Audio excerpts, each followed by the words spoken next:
Kasabay ng pag-anunsyo niya sa ilang magiging mga miyembro ng kanyang gabinete, binanggit na magiging susunod na presidente natin Rodrigo Duterte na pinag-iisipan niya pa kung muling siya magtatalaga ng ilang tauhan ni Pangulong Aquino. Sinagot din ni Duterte ang mga tanong tungkol sa lagay ng kanyang kalusugan. Ang tumutok dyan ay si Ian Cruz.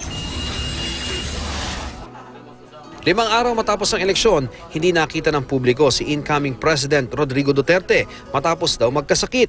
I just came out about 3 days earlier. I had a long rest and all along during the campaign I was carrying this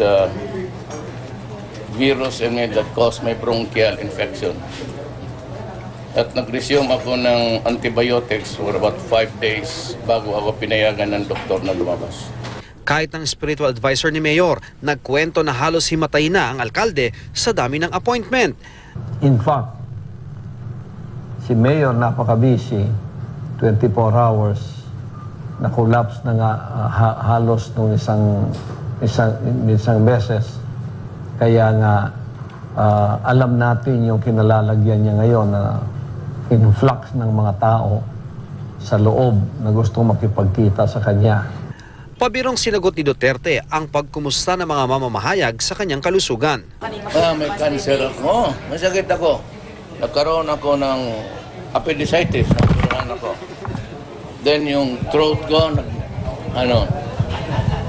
then I was found out na stage 4 ang cancer ko.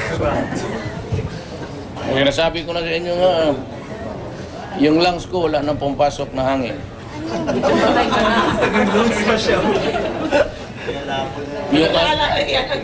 yung ano ko ayaw na talaga. Noong kampanya nitong Pebrero, inatake ng migraine si Duterte at nadala pa sa ospital. Inamin na niya dati na may Burgess disease at Butter's disease siya. 71 anyos sa si Duterte pero wala naman daw ipinagbabawal ng pagkain sa kanya. Kahapon ng madaling araw, nakita pa namin siyang kumain ng kinilaw na kambing, pinapaitan, letsong kawali at pritong saging. Nag-durian break din. Sa presko na inabot na ng madaling araw, inanunsyo ni Duterte kung sino ang mga napili niyang maging miyembro ng kanyang gabinete.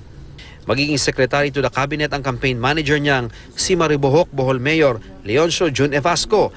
Sa NEDA naman niya ilalagay ang economic advisor niyang si Dr. Ernesto Pernia ng University of the Philippines.